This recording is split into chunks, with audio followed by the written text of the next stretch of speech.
Deus ex machina, or God from the machine, refers to a plot device whereby the hero of a story is saved from some terrible fate by the sudden intervention of a god. The term comes from ancient Greek drama, where the god would literally be brought onto the stage using a machine like a crane or a riser. The convention of a god appearing on stage to save the main character was popularized by Euripides over 2,500 years ago, and it has continued to pop up throughout the centuries, even in Shakespeare, who has Hymen, the Greek god of marriage ceremonies, appear at the end of As You Like It to marry the play's heroes and make conclusion of these most strange events. The plot device is still used to this day. Now, instead of a god intervening to save the day, some miraculous event, object, character, or ability appears from nowhere to save the day. Think of the deadly, unstoppable Martians in Wells's War of the Worlds, for example, felled not by the combined artillery of the world's militaries, but by ordinary bacteria. Or think of the T-Rex at the end of Jurassic Park, appearing out of nowhere to save the heroes from the velociraptors. These are not just stories we tell ourselves. These are reflections of our thoughts about the world. They reveal our desires and beliefs, and they set up expectations for how the world really works. In the end, something will appear out of nowhere to help the good guys win and vanquish the bad guys once and for all. That's how it always works, right? Sure, Jan. 2,500 years ago, that something was a god. But in the modern world, we're too sophisticated to believe that a god will swoop in and save the day. No, today, the Deus ex machina isn't a god. More often than not, it's a politician.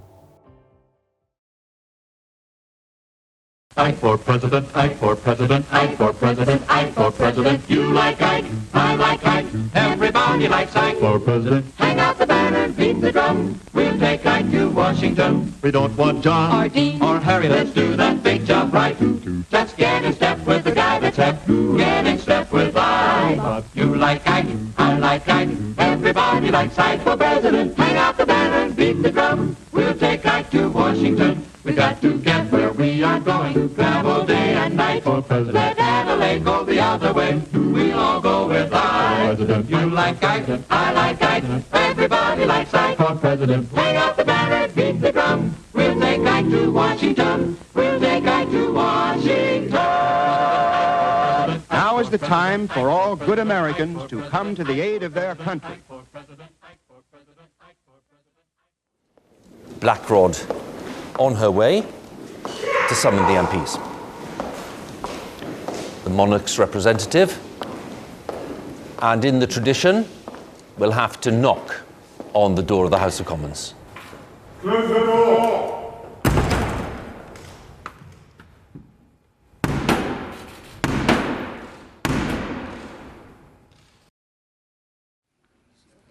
Mr. Speaker, the Queen commands this honourable House to attend Her Majesty immediately in the House of Peers.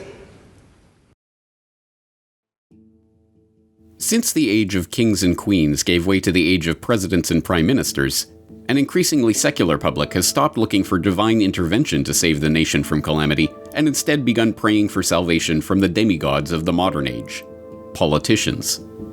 Every election cycle, the public hears how this politician will deliver the nation from its economic woes, or that politician will restore a country to its former greatness.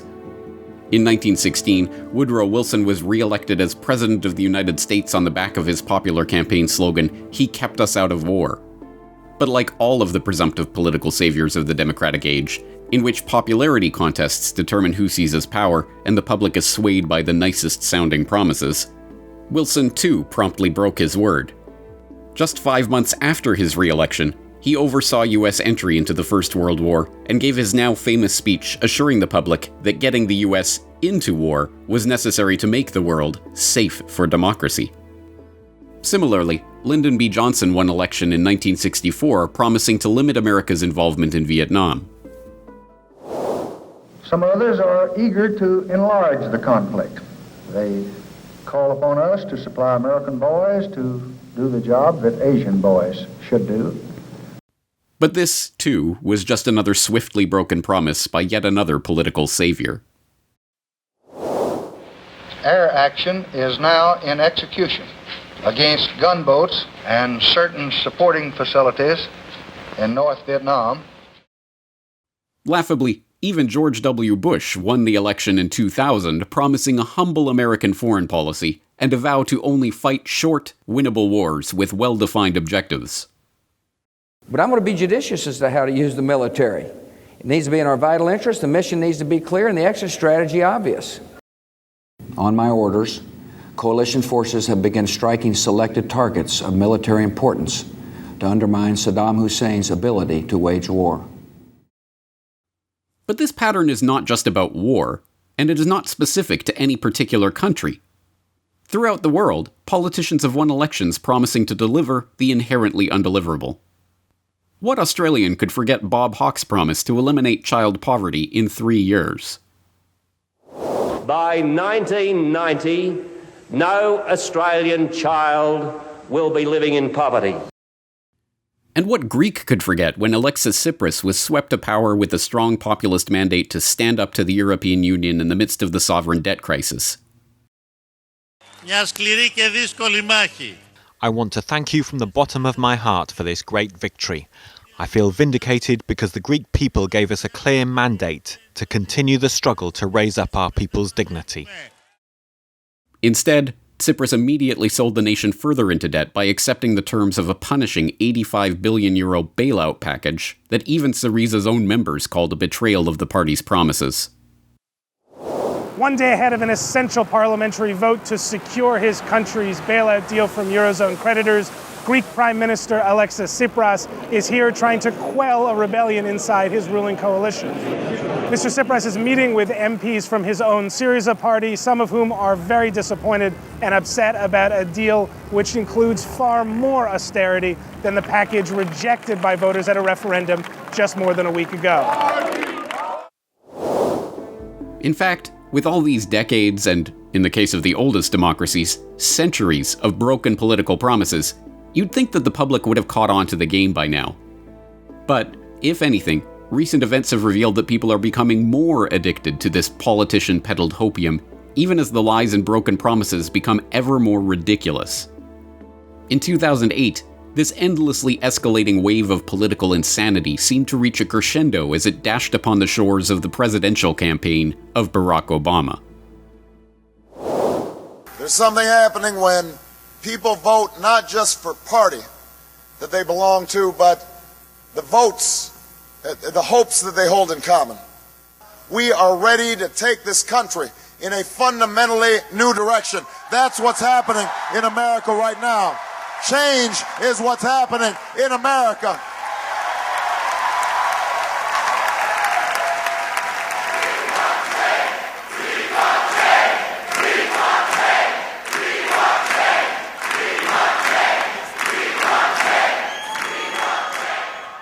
It may seem ridiculous in 2021 that the mere words, "yes we can" and "hope and change" could have sold not just the American voters, but the people of the world on Barack Hussein Obama, a junior US senator whose greatest legislative accomplishment up to that point was sponsoring a bill to rename a post office in Illinois. But, in hindsight, that was exactly what was so effective about the entire Hope and Change campaign. After 8 years of neocon carnage, amid the tumult of the ongoing fiasco in Iraq, in the shadow of the rising police state at home, and in the face of the revelations of corporate accounting fraud and banking malfeasance that culminated in a global financial crisis, the public was desperately hoping for change. We will remember that there is something happening in America, that we are not as divided as our politics suggest, that we are one people, we are one nation, and together we will begin the next great chapter in the American story with 3 words that will ring from coast to coast, from sea to shining sea. Yes, we can. Thank you, New Hampshire. Thank you. It didn't matter that Obama, like every other con man to swindle the majority of the population in the great popularity contest we call democracy, lied about every one of his major campaign promises. It didn't matter that he lied about closing Guantanamo. I have said repeatedly that I intend to close Guantanamo, and I will follow through on that. It is true that I have not been able to close the darn thing because of the congressional restrictions that have been placed on us. It didn't matter that he lied about ending the war of terror. And that is why, as president, I will make the fight against al-Qaeda and the Taliban the top priority that it should be. The Obama administration knowingly gave U.S. taxpayer dollars to an al-Qaeda affiliate in Sudan. A joint I-24 News Middle East Forum investigation reveals the U.S. government gave money to a designated global terror entity placed on the U.S. sanctions list over its financial support for Osama bin Laden. It didn't matter that he lied about ending the illegal wiretapping of Americans.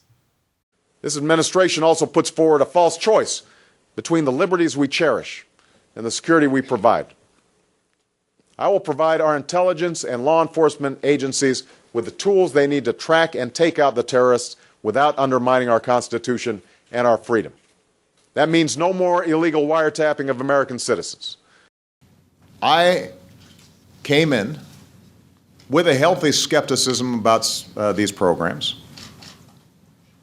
My team evaluated them. We scrubbed them thoroughly. We actually expanded some of the oversight, increased some of the safeguards. But my assessment and my team's assessment was that they help us prevent terrorist attacks. None of his broken promises matter, because it was never about any actual concrete action. If the mass hysteria that swept over the public in 2008 was about achieving tangible results, the Nobel Committee would not have awarded Obama the Nobel Peace Prize less than 1 year into his first term in office, while he was still waging wars in Afghanistan and Iraq and expanding Bush's drone war into Pakistan. The Norwegian Nobel Committee has decided that the Nobel Peace Prize for 2009 is to be awarded to President Barack Obama for his extraordinary efforts to strengthen international diplomacy and cooperation between peoples. No, it was never about action. It was about providing the audience of the political spectacle the scene that they were waiting for. The next political messiah is wheeled onto the stage, he waves his hand and makes everything better, and everyone goes back to their daily struggles for the next 4 years. The ritual is complete.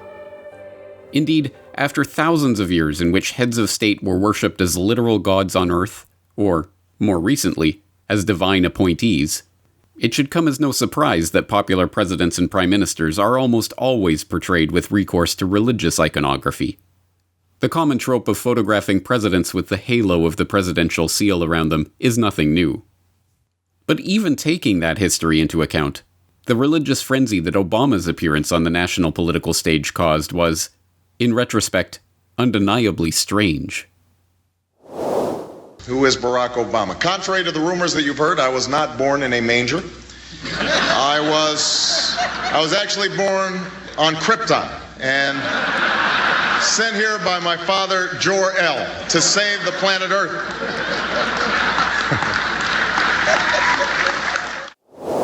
In the hysteria of the 2008 campaign, Obama wasn't received by the public as a political candidate with a series of policy prescriptions for improving the country.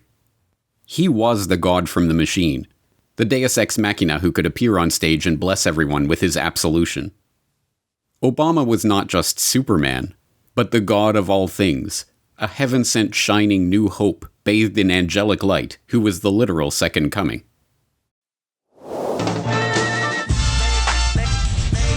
First of all, give an honor to God and our Lord and Savior, Barack Obama.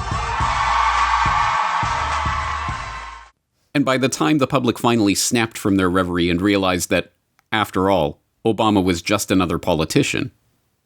Why is Obama facing so much opposition now? Why is he struggling so much to really fulfill the great flame of ambition and excitement that he was elected on originally in 2009?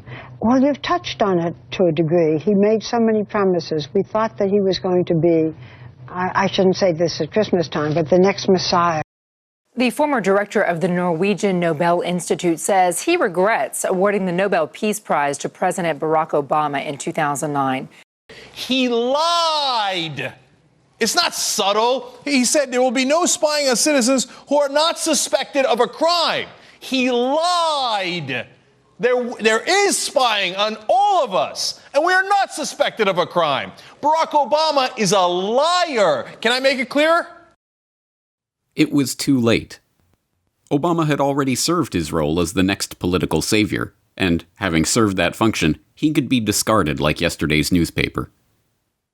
For those who believed that the 2008 campaign was the apotheosis of the hope and change routine, this was the end of the line for this political charade.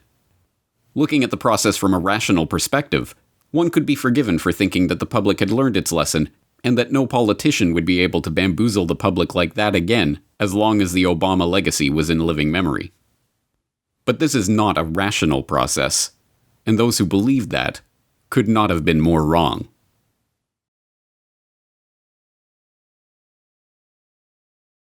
Hey guys, James Corbett here. You are watching this video on YouTube, which means you are watching a censored version of this video. YouTube will not allow me to play the actual audio of this footage, so you can't watch it here. In order to watch the real version of this video, which has to be heard to be believed, you'll have to go to corbettreport.com/hopium.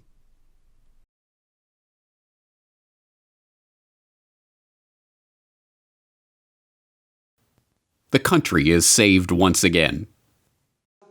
Ladies and gentlemen, I am officially running for President of the United States, and we are going to make our country great again.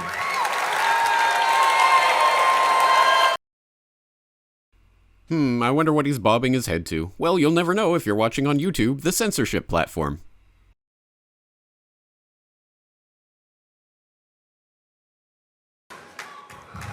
It can happen. The next day, it was revealed that the scene was a literal stage play. The adoring crowd were not grassroots supporters of Donald Trump who all spontaneously decided to wear the same Trump t-shirts and awkwardly pose with their homemade signs for the cameras, but, as an FEC investigation later confirmed, literal actors paid $50 each by the Extra Mile casting agency on behalf of their client, Gotham Government Relations and Communications. But it didn't matter. Like all the iterations of the President Messiah script that came before, Trump's Make America Great Again psychodrama was already having its intended effect on the population. In some ways, MAGA was a mere repeat of the Obama Hope and Change template. Here, too, candidate Trump promised the moon that President Trump steadfastly failed to deliver. He did not drain the swamp. And we are going to drain the swamp of corruption in Washington, D.C. We're here to celebrate the swearing in of America's new Secretary of State, Mike Pompeo. We are going to drain the swamp. President-elect Trump has named the former New York City Mayor Rudy Giuliani to lend his expertise on cybersecurity. It is time to drain the swamp. Gina is tough. She is strong. And when it comes to defending America, Gina will never, ever back down. I know her. He did not end the wars. And look at the mess we have. We've destabilized the Middle East, and it's a mess. A short time ago, I ordered the United States Armed Forces to launch precision strikes on targets associated with the chemical weapons capabilities of Syrian dictator Bashar al-Assad. Obviously, the war in Iraq was a big, fat mistake, all right? The consequences of a rapid exit are both predictable and unacceptable. He did not stand up to the medical-industrial complex. Just the other day, 2 years old, 2.5 years old, a child, a beautiful child, went to have the vaccine and came back and a week later got a tremendous fever, got very, very sick, now is autistic. I hope we're going to have a vaccine and we're going to fast track it like you've never seen before. Just like Obama, Bush, Clinton, and every other political savior of the modern era, Trump broke his promises at will, knowing, as a reality TV star who had long shown himself to be a consummate performer, that governing was not his real role in this stage play. He had come to entertain the audience and save the country, not deliver on promises. And, like the Obama-Messiah, Trump, too, took on the role of divine redeemer of the nation, second only to Christ himself. Somebody said to me the other day, "You're the most famous person in the world by far." I said, "No, I'm not. No, I'm not." They said, "Yes, you are." I said, "No." They said, "Who's more famous?" I said, "Jesus Christ."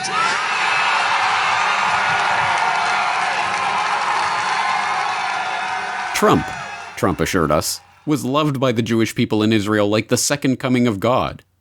And once again, the president was being portrayed as heaven sent, a man chosen by God himself to lead America back to the promised land. And I shared it with him. I said, "Mr. President, I know there are people that say, you said you were the chosen one." And I said, "You were." I said, if you're a believing Christian, you understand God's plan for the people who rule and judge over us on this planet in our government. And less people on the left attack Rick Perry. He pointed out to me, he believes Barack Obama was sent by God as well. He said for that moment and that time. He said he thinks for this moment and this time, Donald Trump was sent by God to do great things. Or, as the internet users who helped build the momentum for the Trump train during the 2016 campaign put it in their popular meme, Trump was the God Emperor, a Geotus who would smite the wicked and own the libs. Hi, James here again. You're still watching this on YouTube, so you're still watching a censored version of this video, and once again, I cannot play the audio here, so you're gonna have to go to CorbettReport.com. The Trump script seemed to be a mere rehash of the Obama script. But it was not. You see, this was not the same plot as Hope and Change. Make America Great Again had a more exciting storyline. In the MAGA stage play, the God from the machine was himself in trouble and needed saving from the powerful evil forces that were ganging up against him. And this time, the God himself would be saved by his own God from a machine. This script involved an incredible double Deus Ex Machina. The God that would save God Emperor Trump, however, was not a political figure at all, but a shadowy, anonymous entity. And the machine that delivered him was not a golden escalator, but an online message board. QAnon movement appears to be gaining a lot of followers. That a shadowy, anonymous figure. QAnon, a fringe conspiracy theory. Maybe just the coffee before the storm. QAnon conspiracy theory is spreading around the world. They like me very much. Q's plan to save the world. They're on the inside to the good guys. The QAnon phenomenon began on October 28, 2017, when Q, a user of the politically incorrect board of 4chan, the anonymous image board website, made a post claiming that a massive military operation was underway to arrest Hillary Clinton and bring down the cabal of evil politicians that was filling the swamp of Washington. Hillary Rodham Clinton extradition already in motion effective yesterday with several countries in case of cross-border run. Passport approved to be flagged effective October 30th at 12:01 a.m. Expect massive riots organized in defiance and others fleeing the U.S. to occur. U.S. Marines will conduct the operation while National Guard activated. Proof check, locate a National Guard member, and ask if activated for duty October 30th across most major cities. Within days, the anonymous poster was assuring his 4chan followers of the imminent indictment of Clinton campaign insiders John Podesta and Huma Abedin. And on November 2nd, less than a week after the initial post, the poster was calling himself Q Clearance Patriot and claiming that over the course of the next several days he will undoubtedly realize that we are taking back our great country. On POTUS's order, we have initiated certain failsafes that shall safeguard the public from the primary fallout, which is slated to occur November 3rd upon the arrest announcement of Mr. Podesta, actionable November 4th. Confirmation to the public of what is occurring will then be revealed and will not be openly accepted. Public riots are being organized in serious numbers in an effort to prevent the arrest and capture of more senior public officials. On POTUS's order, a state of temporary military control will be actioned and special ops carried out. In every way, these early Q drops exemplify the QAnon phenomenon that it spawned. They pick up on the language and code words of classified government operations like Mockingbird and Q clearance. They pretend to impart insider information about high-level political events, even predicting specific events on specific dates, like the arrest announcement of Podesta and the beginning of a military coup. And they pose a series of vague rhetorical questions. Why does POTUS surround himself with generals? What is military intelligence? Why go around the three-letter agencies? That feel important without providing any specific knowledge or insight. It did not matter that none of this poster's specific predictions or declarations came to pass. Eventually, an entire movement would arise dedicated to reading, parsing, and spreading the gospel of this new god from the machine that they called Q. The good guys with control over the NSA began the Q intelligence dissemination program to invoke an online grassroots movement that came to be called the Great Awakening. It started on underground internet channels and then moved to the mainstream.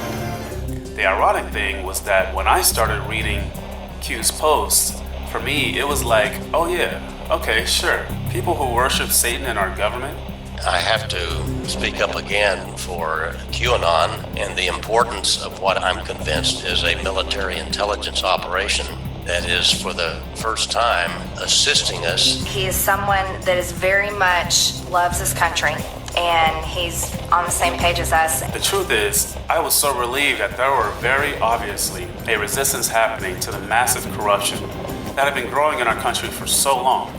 The reason why people are grateful for my Q decodes is that Q gives people hope. As Q's notoriety grew, so too did the grandiosity of his predictions, promises, and pronouncements.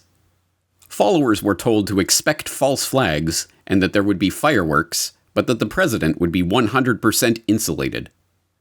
They were exhorted to trust Attorney General Jeff Sessions and assured that February 1st, 2018 would be the day of days. They were promised a parade that will never be forgotten on November 11th of 2018. They were assured that Mark Zuckerberg was stepping down as chairman of Facebook. July 2018 would be the month the world discovered the truth, with Q asserting that there would be conspiracy no more. Of course, every one of these pronouncements was categorically wrong. But, as Q taught his followers to believe, disinformation is real, and disinformation is necessary. So these false predictions were in fact signs that Q was telling the truth. It didn't make sense. It didn't have to. All it had to do was fill the viewers of the unfolding political spectacle with hopium. The belief that this new god from the machine was going to swoop in with his Q clearance compatriots and save the day at the last moment.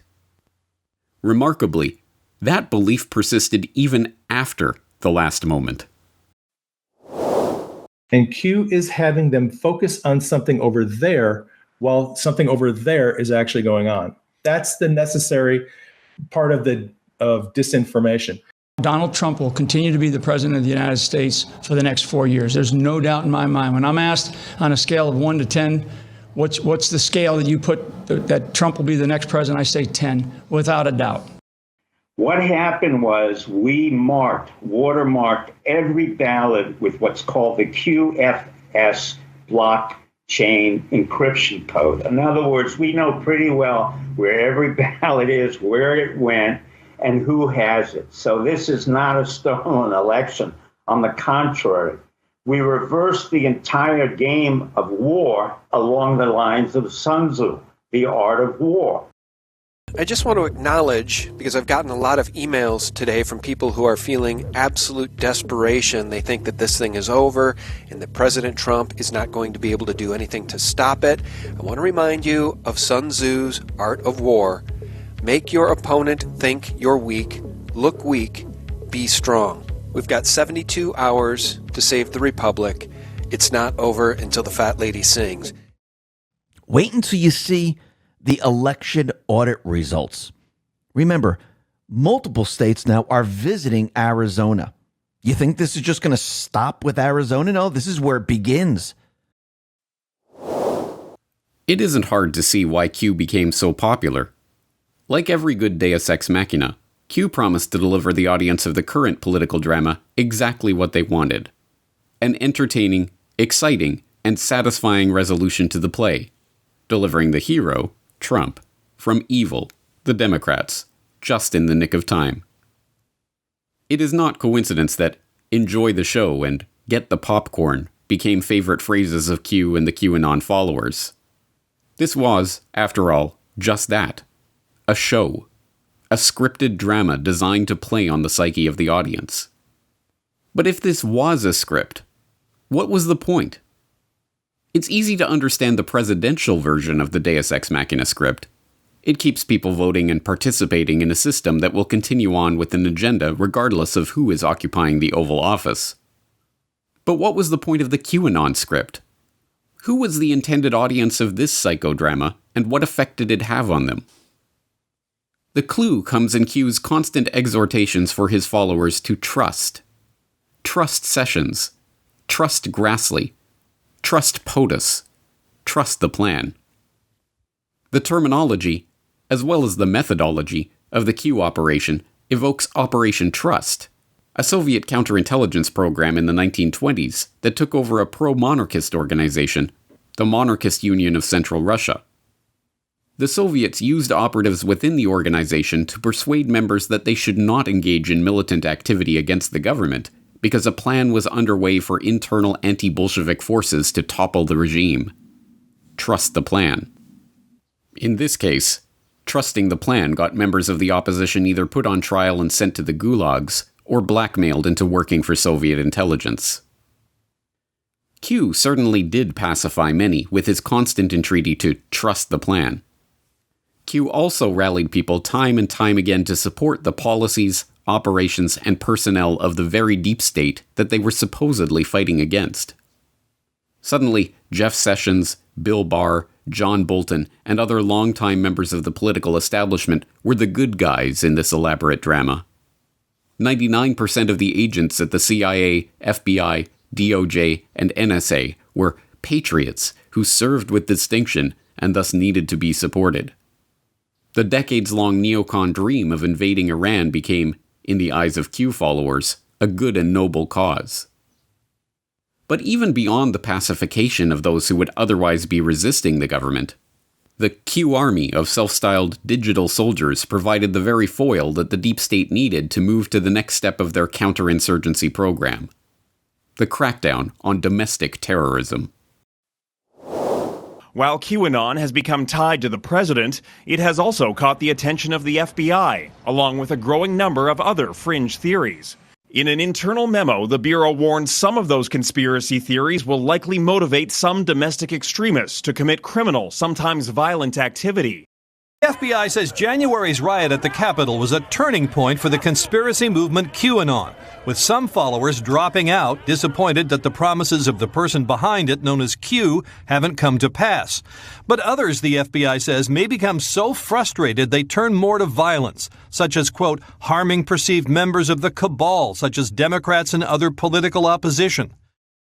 But I think the reality is that what you're seeing, all this activity by the FBI, by law enforcement to go after and arrest people, that's all great, but that's all right of the boom. And in intelligence, you really want to be left of the boom. You want to be way out ahead of the events. And I think we're going to have to reset our entire intelligence approach to these white supremacist militias, these dangerous ultra-nationalist organizations. I think we're going to have to look at greater surveillance of them. The FBI is going to have to run confidential sources. We're going to have to penetrate these plots long before they present a violent threat to our democracy if we want to have any hope of stopping these in the future. The demonstrators who infiltrated the Capitol have defiled the seat of American democracy. To those who engaged in the acts of violence and destruction, you do not represent our country. And to those who broke the law, you will pay. And now, after years of being told to get the popcorn and enjoy the show, the QAnon movement is slowly beginning to realize that they were had. Worse, the very intelligence agencies and military that they had so fervently hoped would swoop in and save the day are the very agencies that are now swooping in to round them up. But QAnon was by no means the first time that hopium had been injected into the veins of the conspiracy research community. In the 1990s, A power industry teaching consultant named Harvey Francis Barnard developed a proposed set of reforms for America's monetary and tax system that he called the National Economic Security and Recovery Act, or NESARA. He self-published a book outlining his proposal, sent copies to members of Congress, started an institute to promote the idea, and, in 2000, published his proposal on the internet. At that point, NESARA became the centerpiece of an elaborate hoax promulgated by an online charlatan calling herself the Dove of Oneness. In this story, the NESARA bill is a miracle. It abolishes income taxes, forgives mortgages, zeroes out credit cards, and declares peace. Even more miraculous, in a stunning move only known to the Dove of Oneness, the bill had been secretly passed by Congress and was due to take effect on September 11, 2001, which is why the World Trade Center was destroyed. But, like every good drama, this story too had a deus ex machina to keep Dove's internet audience hanging on and enjoying the show. The White Knights, an underground group of good guys who were in high positions within all these institutions, who were fed up with the status quo and were planning a coup d'etat that was going to happen very soon. Just as with Q, the cult that grew around the NESARA myth with its White Knight gods from the machine promised specific events on specific dates. Every time a prediction failed to happen, followers were reassured that the long-promised coup had been delayed so that the White Knights could better prepare the public for the pandemonium that would ensue when they swoop in to save the day. In the meantime, followers could get the popcorn and enjoy the show, knowing that all their debt would soon be forgiven and that peace on earth was just around the corner. And the name of that book in which Barnard first laid out his NESARA proposal? Draining the Swamp. Yes, the Deus Ex Machina story is trotted out every few years under different guises. A secret order of ninjas is preparing to assassinate the evil Illuminati and bring peace to the world. A secret stash of trillions of dollars is about to be shared out with the people of the world, ending all poverty. A cosmic realignment is going to take place on December 21st, 2012, raising humanity to a higher level of consciousness and ending all strife and suffering. An anonymous 4chan poster is leaking classified information about a good military coup that's going to restore order and drain the swamp. The message is always the same. Get the popcorn and enjoy the show. The god is coming from the machine to save you. Just wait. It is no great shame to be fooled by hopium at least once. Everyone has trouble distinguishing genuine hope from synthetic hopium when they first encounter it. Moving on, one of your former close aides recently said that you, quote, engaged in conspiracy theories, including perhaps the 9/11 attacks were coordinated with the CIA, and that the Bush administration might have known about the attacks ahead of time. So have you ever expressed in front of anyone... No, wait. Don't go any further than that. That's complete nonsense. It's nonsense. Just stop that. That's not true. No, I did not. I never bought into that stuff. I never talked about it. Okay. About the conspiracy of Bush knowing about this? No, come on. Let's be reasonable. Okay. That's just off the wall. Over and over, we see the same story play out. The crowd begins to lose interest in the political stage play. They begin to suspect that it's fake, that reality is taking place somewhere off stage and out of sight. They begin to realize that they are not spectators at all, but active participants with the ability to shape the world around them. And then along comes a god from a machine peddling hopium, and the audience goes back to enjoying the show. None of this is to denigrate the religious instinct that compels humans to look for a savior from the heavens.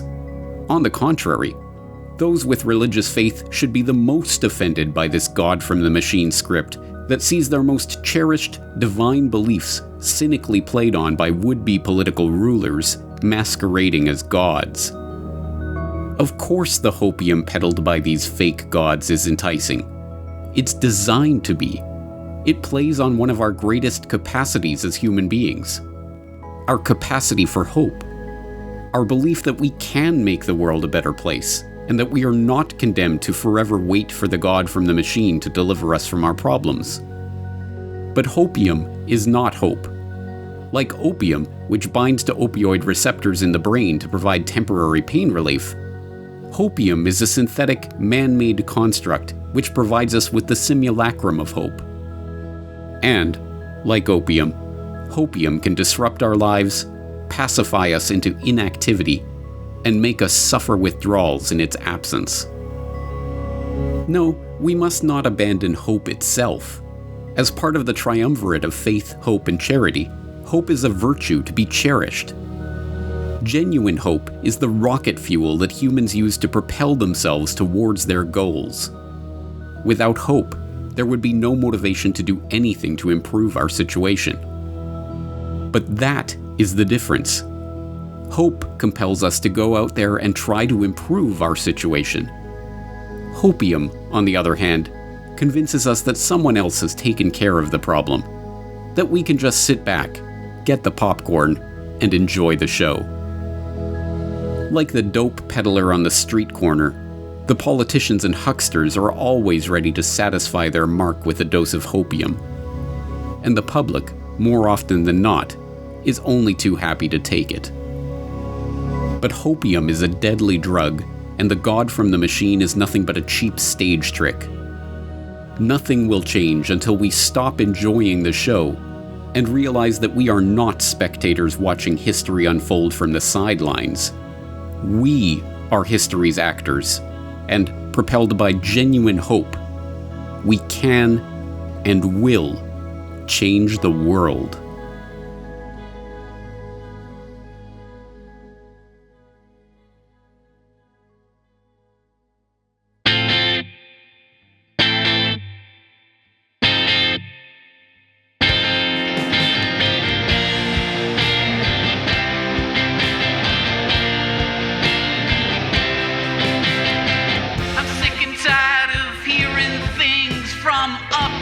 Short-sighted, narrow-minded hypocritics. All I want is the truth. Just give me some truth. I've had enough of reading things by neurotic, psychotic, pig-headed politicians. All I want is the truth. Just give me some truth.